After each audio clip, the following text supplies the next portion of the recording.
This is one of my all-time favorite cars, a 2004 Volkswagen Touareg. Unfortunately, here in the US, if you want to go out and buy a new Touareg, you can't. Instead, it's been replaced by this, the Volkswagen Atlas. And we're going to find out which one's better. We are going to kick things off with a quick 0 to 60 performance test. And up first is the Touareg. With a 4.2 liter V8 that makes 310 horsepower, let me know in the comment section below what you think of its engine note. 3, 2, 1, go! To the floor. 4,000, there it goes. 6,000 RPM. Nice little V8 roar as well. And there's 50, oh, it's gonna be close. 11.50. The Atlas makes do with a fairly modest 3.6 liter V6. It develops 276 horsepower and 266 pound-feet of torque. And if we're being honest, it doesn't sound nearly as good as that old Touareg. And check out these, well, they're flat-out fake exhaust tips. And in 3, 2, 1, just floor it. All right, there's 6,000 RPM. I'm in automatic mode, just like you would be getting on a highway. 47, 49, 54, and 60 there. 11.19.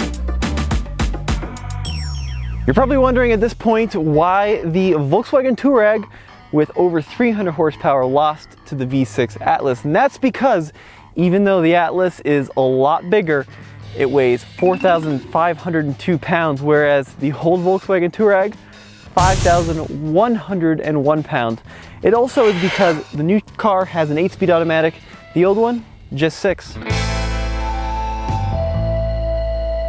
All right, time for the feature showdown. Can the 15-year-old newer Atlas compete on features with this old $4,600 Touareg? Let's see. First up, of course, we have keyless entry. The Volkswagen unlocks and locks without me even touching the key. All right, let's see if the new one can do the same thing. I've got the key in my pocket. Okay, yep, there's the unlock. And for the lock, they went away from the button. Just a little pad now.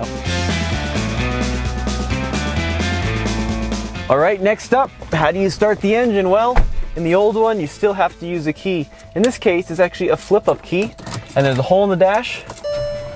Turn it and start it up. All right, here's the Atlas. So I've got the key here. Do I have to stick it into any holes? No.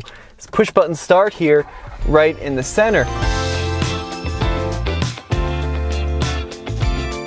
All right, next up is the steering wheel. So in this old Touareg here, it's all power adjustable. So up and down, and then also check that out, power telescope. Plus there's a little button here, which means it'll move out of the way when you get in and out. Let's check out what the Atlas has here. So, oh, bummer.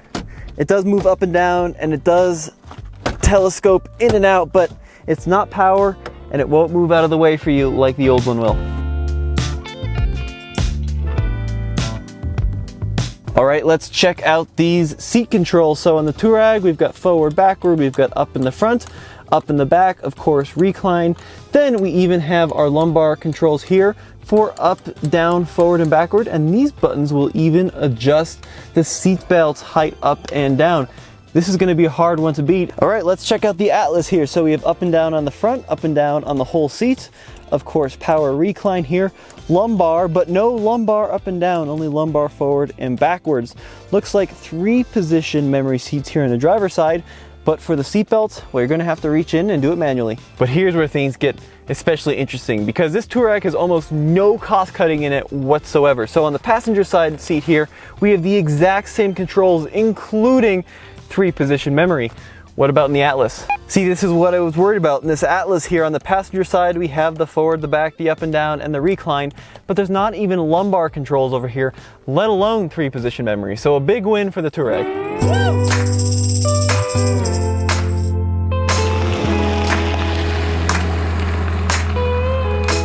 You know, if you had to sum up the Atlas in one word, it would be value, because what you're looking at is the fully loaded SEL Premium, and this one tops out at just over $49,000. And for $49,000, you get leather seats, you get navigation, you get Fender audio, you've got your digital cluster here, all-wheel drive.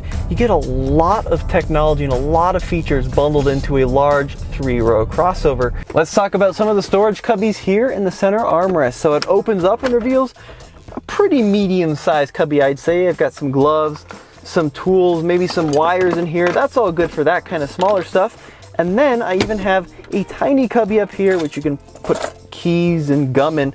But the coolest part about the center armrest is the whole thing slides forward like that. So now I can find the exact ideal placement for my elbow. Really over-engineered. All right, let's check out the center storage here on the Atlas, and it's completely different from the Touareg, because where that one had all these crazy hinges that moved and oscillated, in this new Atlas, it's just one slab of material that opens up to one gigantic cubby. It doesn't do any crazy folding thing. It just opens up, shows you an American-sized cubby, and then closes. That sums up this car pretty well.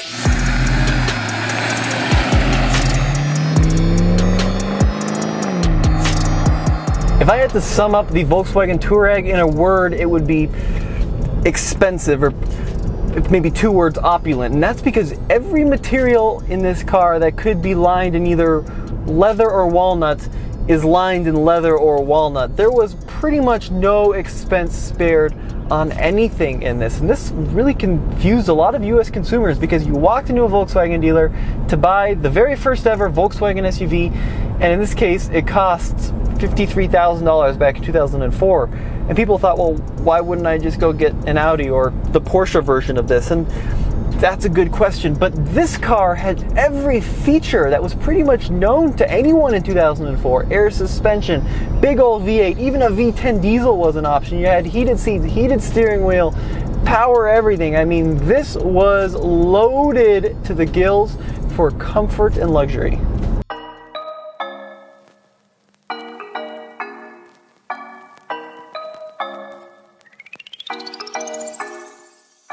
All right, let's check out the headlights on the Touareg, which were pretty advanced for 2004. They are projector beams.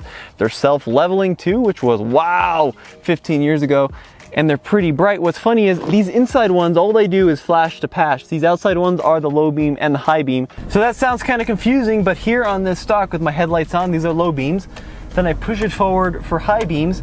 And then if someone's in front of me on the Autobahn and I just want to let them know I'm here ready to go, I pull it and it springs back to center. Let them know I want to get past, I'm in a Touareg. So the LED headlights on the Atlas are just a little bit more conventional. Well, they're LEDs, which means I think they're brighter. But here we've got our low beams, and then down here we have our high beams, as well as our flash to pass. It's all in this one unit down here. There's no like separate flash to pass bulb.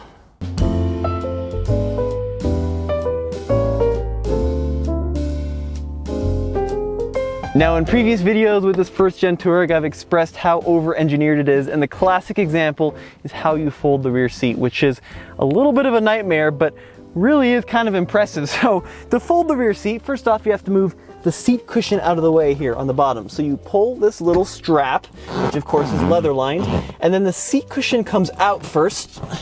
Come on.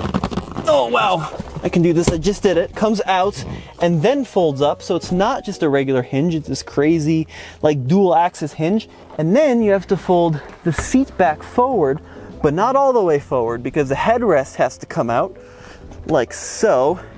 And then that folds down, so now we've got a flat material, but where do you put the headrest? Well, they actually give you additional headrest holes here in the base of the seat bottom, and that pops in like that.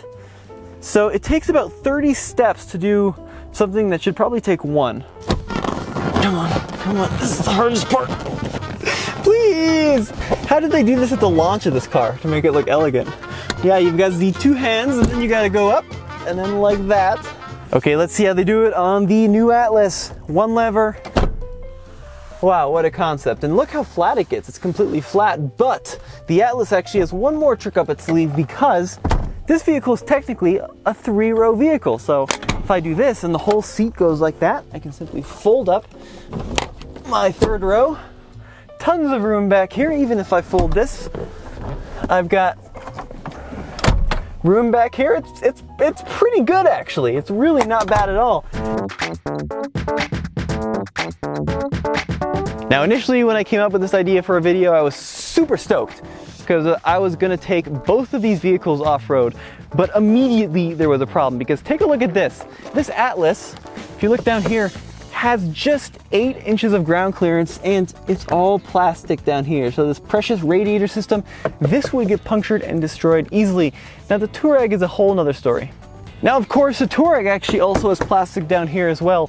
But the Touareg was designed to spend a lot of its life off-road because with this optional air suspension, I can lift this vehicle to nearly 12 inches of ground clearance, 4 more than in that Atlas. Air suspension's not even an option in that vehicle. Plus, take a look at some of the toys I have on the inside. I mean, check this out. Both of these vehicles are pretty much fully loaded, but in the Touareg, I have a high-range all-wheel drive system like the Atlas, but I flick a switch and immediately I can shift down into a proper low range with a transfer case. That Atlas doesn't even come near to the system. Then I go even further with a center diff lock here in the Touareg and even a rear diff lock. I do have a dial in the Atlas as well, and I can crank it into off-road mode, but there's no rear diff lock, there's no low range transfer case, there's no 12 inches of ground clearance. This thing would be pretty much destroyed if I tried to take it into something that Touareg would be happy cruising over with. It's just not meant for off-road use. Maybe some dirt roads. Okay guys, we're gonna run a little bit of test on this kind of bumpy dirt road, and this is how most of these Atlases are gonna be used, I think, especially with 8 inches of ground clearance. So I've got my little sound meter here. Let's see what kind of sound we record going down this road at 25 miles an hour.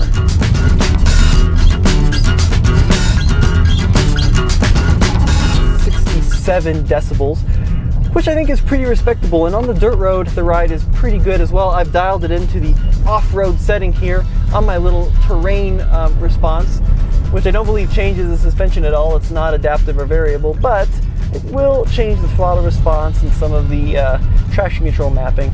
Overall, the Atlas is a nice place to spend time. It would be perfect on a long road trip. But as kind of a slightly lifted, I hate to say the word minivan, with a lot of space and a lot of usability that looks pretty cool, this is a tremendous value.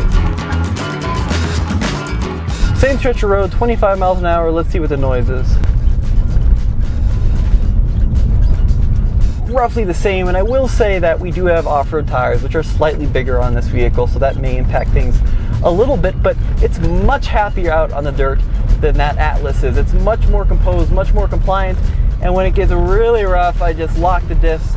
Don't need to worry about any silly off-road mode. Just raise the suspension, lock the diffs, point the nose toward the horizon, and off we go. Okay, let's talk about the front passenger climate control in the old Touareg here. Of course, I have dual zone front climate control here. I have, let's see, 1, 2, 3, 4, 5 position front heated seats. And I've got this crazy little button down here, which is the automatic recirc. So if you drive through some smelly stuff or some chemicals, it'll actually go into recirc automatically, so you don't have to push a button. Right, front climate control in the Atlas. I have automatic climate on both the driver and the passenger side. I don't have that really nifty recirc button, but you will find a more conventional layout here. Unfortunately, I can't adjust the fan speed for both the driver and the passenger like I can in the Touareg, so it seems like it's losing quite a bit here, but actually it makes it come back with this right here, cooled, or I should say ventilated seats. So we've got front ventilated seats and 3 position heated seats. All right, let's check out the gauges in the 2004 Volkswagen Touareg. So on the left here, we of course have oil temperature, a big old tachometer, then we've got water temperature, fuel, speed, and of course a voltmeter. Plus we even have a little info screen here in the middle that can be used to show direction, plus gears, and any warnings that may pop up. You notice here in the Atlas they went to a digital cockpit, which is pretty cool. So I've got my RPMs on the left still, my speed on the right, then over here on the left I have my water temperature. Here on the right I have my fuel level, but because it's digital it's a lot more customizable. So not only can I see my speed here, but I can see range, overview, economy, even oil temperatures. So the gauges are actually still very complete, but my favorite part about this system is now I can even see navigation. so I can see where I'm going, I can see where I've been. It's all very advanced stuff, which is nice. However, it doesn't look quite as high quality. So the old Touareg had these nice chrome bezels. This one's just kind of this dark plastic surrounding.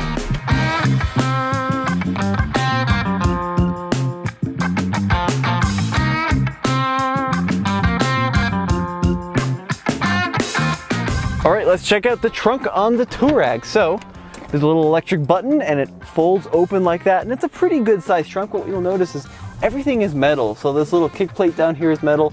These hooks are these nice chrome metal bits. Even, check this out, if I move this bag here, even the little handle for the lid to the spare tire is metal. And check this out. Look, I've got even a little rod, a little prop rod, so I can use my spare tire here. Now it may look like an absolute tiny useless donut, but this actually inflates to about the same size as a full-size spare, which is pretty impressive, even though it obviously doesn't look the same. And the best part about this whole system is I don't actually it locks itself. This is the kryptonite of this old car. These rear trunk hatches are just awful. They lock all the time. I can never figure out how to get them. Oh, I got it first try unlocked. But the coolest part is, ready? Got a little glass bit here, so I don't have to open up the whole hatch. If I'm in a tight parking garage, I can just kind of lift stuff in, lift stuff out, and then when I'm done, I can close it up. Okay, let's take a look at the trunks, and here's a little bit of a secret. The Atlas is 11 inches longer than that old Volkswagen, so it's a huge difference in length. And not only do we have a power lift gate, but we have a significantly larger trunk. Look how this trunk just dwarfs this pretty good sized hammer bag. Now, even though it's a lot bigger, everything has kind of gotten a little bit more plasticky. So this kick plate here is now this cheap plastic, as is the handle for this rear cover. Plus, if you look down here, these tie downs are okay, but these tie downs are just painted metal. I mean, and this is not, what is this? There's no more little stick. Okay, so let's look at the infotainment system here on the 04 Touareg. First of all, it's covered in this stuff called soft touch material, which starts to peel off, but when it's in good shape, it is actually pretty soft. Now, this infotainment system is looking pretty 2004. The graphics, I think, are actually okay. It's not touchscreen, even though it looks like it is. You have to use these buttons down the side. This says Tele. There's no Bluetooth in this car from the factory. There's also no auxiliary port from this car in the factory, which is extremely frustrating. You're going to say there is. I promise there isn't. Not in 2004 here in the US. But overall, it still works like it should. Just some of the functionality is a little bit compromised. Okay, let's check out the infotainment system here on the Atlas. First of all, it's all touchscreen. You can swipe with it left and right. You still have two knobs, which is nice, and volume knobs. That's all good. I would say that this is a better system. Of course, Bluetooth, you can see Nathan's phone there. And it's also much bigger and much faster. Of course, there are some options in the old Volkswagen that the new one doesn't have. Let's check those out right now. This little button right here will dim all the lights on the steering wheel when you're driving at night, so there's no distraction. The Touareg also has these crazy sun visors. Not only do you have one main one here, you can fold the main one out of the way completely and still have a secondary one. The Touareg has a special, well, I'm gonna call it a gun cubby here underneath the seat that you would never find if you didn't know about it. But more interestingly is this little hole right here. And this hole is connected directly to the air compressor for the air suspension. So I can hook up a hose, which is underneath the rear seat, and fill up the tires using that nipple. And speaking of cubbies, you actually have a cubby within a cubby here in the glove box. So you open up the glove box, that's a good size, but where's the owner's manual? Well, check this out. It actually lives in its own little drop-down cubby. Of course, not to be outdone, the Atlas does have a few options that old Touareg doesn't. Now, while that one does have premium audio, it's not made by Fender. One of the nice things here in the Atlas is, of course, the plethora of cameras. So I have a 360-degree camera here, and I even have, get this, self-parking. And of course, perhaps and most importantly, although some of the materials in here aren't as high quality as in that old Volkswagen, you do have modern safety and modern helpful aids, such as, of course, forward collision warning, forward collision mitigation, adaptive cruise control, but more importantly for most of you out there, probably USB ports and an actual auxiliary port.